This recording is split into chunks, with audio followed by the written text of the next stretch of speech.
আচ্ছা, এর মধ্যে ভারতের তরফে সহযোগিতার সম্পূর্ণ আশ্বাস নেপালকে দেওয়া হয়েছে। দুই দেশের প্রধানমন্ত্রী, আমাদের দেশের প্রধানমন্ত্রী এবং নেপালের প্রধানমন্ত্রীর সঙ্গে ফোনে কথোপকথন হয়েছে। সম্পূর্ণভাবে সেই দেশের প্রতিবেশী রাষ্ট্রের পাশে থাকার আশ্বাস দিয়েছেন আমাদের দেশের প্রধানমন্ত্রী।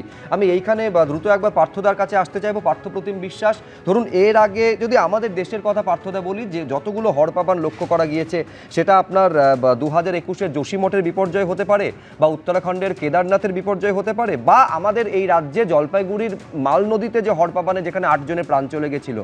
বারবার যে বিষয়টা সামনে এসেছে যে একেবারে আনপ্ল্যান আরবানাইজেশনের লক্ষ্যে যেভাবে ডিফরেস্টেশন হয়ে চলেছে, আপনার কি মনে হচ্ছে সেই ডিফরেস্টেশনের আজকে এই বিপর্যয়ের কোনো সম্পর্ক থাকতে পারে? হ্যাঁ, দেখুন, বিপর্যয়, প্রাকৃতিক বিপর্যয় ঘটবে, এবং বিশেষত জলবায়ু পরিবর্তনের সবচেয়ে বড় ভিকটিম যদি বলেন হচ্ছে মাউন্টেনিয়াস টেরেনগুলো আমাদের। ফলে এখানে দাঁড়িয়ে নদীর উৎপত্তিস্থল হচ্ছে চীনে, নদী বয়ে যাচ্ছে নেপালের উপর দিয়ে, তারপরে সেই নদী আসছে ভারতবর্ষে। ফলে একটা ট্রান্সকন্টিনেন্ট হচ্ছে মুভমেন্ট অফ এ রিভার। ফলে যদি এর আপস্ট্রিমে কোথাও কোনো ঘটনা ঘটে ওপরের দিকে, তাহলে তার ডাউনস্ট্রিমের লোকটা এফেক্টেড হবে। যেমন তিব্বতে যদি কোনো ঘটনা ঘটে থাকে, আমারও আশঙ্কা তাই, ফলে সেটা এফেক্টেড হয়েছে নেপাল। ফলে এই যে এবার আমি যে ছবিগুলো আপনারা দেখালেন, যে নেপালের ওই রসুয়া গ্রাম যেটা আছে, গ্রামের পাশে যে জনবসতি এই নদীর ধারে গড়ে উঠেছে, সেটা আমাদের কেদারনাথকেও প্রায় হার মানিয়ে দেবে। এবং বিশেষত এটাকে ফ্লাড প্লোন, মানে ফ্লাড প্লেন এরিয়া বলা হয়, অর্থাৎ যেখান থেকে নদীর জল বয়ে যেতে পারে। প্রাণ চলে গেছে। হ্যাঁ, আমি সেই জন্য বলছি যে এই ভয়াবহ হড়পামান যেটা এসছে, তাতে এই যে ফ্লাড প্লেনের ওপর যত বাড়ি ঘরদুর, হোটেল, হোমস্টে যা ছিল, যেভাবে ভেসে গেছে, তাহলে সংখ্যাটা আপনারা 22-24 দেখাচ্ছেন। আমার মনে হয় না, এই আমার আশঙ্কা এটা কয়েক শত গিয়ে দাঁড়াবে আগামী 2-1 দিনের মধ্যে। না, আমি বলছি আশঙ্কা নিশ্চয়ই বৃদ্ধির আশঙ্কা আছে। নেপাল সরকার অফিসিয়ালি যেটা জানাচ্ছে, আমরা সেইটা দর্শকদের সামনে এক্স্যাক্টলি সেটাই জানানো উচিত। কিন্তু এবার আমি বলছি যে একটা শিক্ষা তো কোথাও আমাদের এখান থেকে নিতে হবে, যে এই গোটা ঘটনাটার থেকে, যে তাহলে এই যে ফ্লাড প্লেন জুড়ে যে এত পরিমাণ নির্মাণ হচ্ছে, এবং ওখানে একটা মিউনিসিপ্যালিটিও আছে, ফলে তাদেরও কোনো নিয়ন্ত্রণ নেই, গোটা সরকারেরও নিয়ন্ত্রণ নেই। আমাদের দেশেও দেখেছি, আপনি মালের উদাহরণ টানলেন, এর আগে যখন গত বছর পুজোর আগে যে ঘটনা ঘটলো আমাদের এখানে উত্তরবঙ্গে বন্যা, তখনও সেই ঘটনা ঘটেছিল। ফলে একটা জিনিস বুঝতে হবে, this is a basic science, যে বিশেষত খুব খাড়া ঢালে, বিশেষত নেপালের খাড়া ঢাল, এবং সেই ঢালটা একটা ন্যারো ভ্যালিতে এসে মেশে, যখন ওই নদীতে যদি হঠাৎ করে প্রচুর জল চলে আসে, তাহলে কিন্তু সেই নদীর দুপাশ ছাপিয়ে সেই জল চলে যাওয়ার চেষ্টা করবে, যে ঘটনা এবারও ঘটেছে, ভবিষ্যতেও ঘটবে। ফলে এই সায়েন্সটা জানা লোকের, যেটা জানা ছিল না, যে জলবায়ু পরিবর্তনের জন্য কীভাবে হচ্ছে এরকম দ্রুত জল চলে আসতে পারে। এবং আপনি উল্লেখ করেছেন, এবং আমারও আশঙ্কা তাই, যে এখানে মাইল্ড আর্থকুয়েক ট্রেমার সেখানে ডেফিনেটলি হয়েছে। অর্থাৎ ভূমিকম্পের প্রভাবে দুটো জিনিস ঘটে, একটা হচ্ছে ল্যান্ডস্লাইড যদি হওয়ার থাকে, অ্যাক্সিলারেটেড হয়। ভূমিকম্পের প্রভাবে হিমবাহ যদি কোথাও আলগা থাকে, সেটা হচ্ছে যে নামতে থাকে।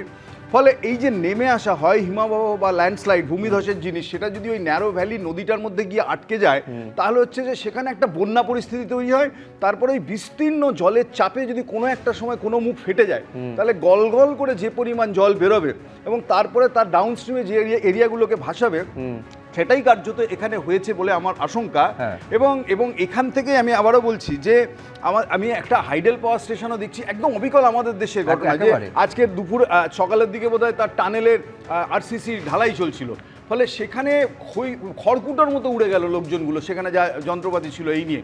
ফলে আমি আবার বলছি যে এই চেতাবনী, এই অ্যালার্ম, এই লেসন, এইগুলোর থেকে আমাদের নেওয়ার আছে একটাই, যে নদীর দুপাশে বসবাস করা মানুষজনকে আমি বলছি সচেতন করতে হবে, এদেরকে বিপদ। আমি বলছি আপনি সতর্কতার কথা বলছেন, আমি জানি না যে এখনো পর্যন্ত কোনো আগাম সতর্কতা ছিল কিনা পার্শ্ববর্তী দেশ থেকে, চীন বা তিব্বত থেকে, কিন্তু যে প্রকৃতির ছবিটা যদি দেখেন, কোথাও এতটুকু মনে করার ইঙ্গিতটুকু পাওয়া যায়নি। তার কারণ রোদ ঝলমলে সকাল, নীল আকাশ, চারিদিকে মানে অত্যন্ত প্রাকৃতিক সৌন্দর্যে যে ভরপুর নেপাল, যেটা দেখতে নেপালে প্রচুর পর্যটক প্রতি বছর ভিড় করেন, সেটাই আজকে দেখা গেছে। কিন্তু এই রকম একটা পরিস্থিতিতে গোপীনাথবাবুর সবথেকে বড় প্রশ্ন হচ্ছে যে অত্যন্ত দ্রুততায় রেস্কিউ অপারেশন শুরু করার কথা, কিন্তু এই ছবি দেখে বুঝতেই পারছেন যে সেটা করতে বেশ কিছুটা সময় লেগেছে।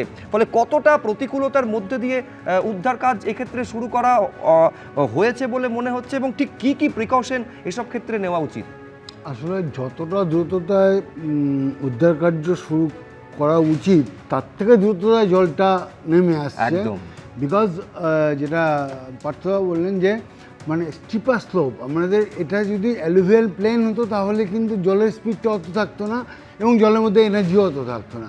এবার যেহেতু স্টিপার স্লোপ জলের মধ্যে এনার্জি রয়েছে এবং সেখানে ডেব্রিস ফ্লো হচ্ছে, মাড ফ্লো হচ্ছে, যেটা আমরা কাদা গোলা জল নেমে আসতে দেখছি আর কি।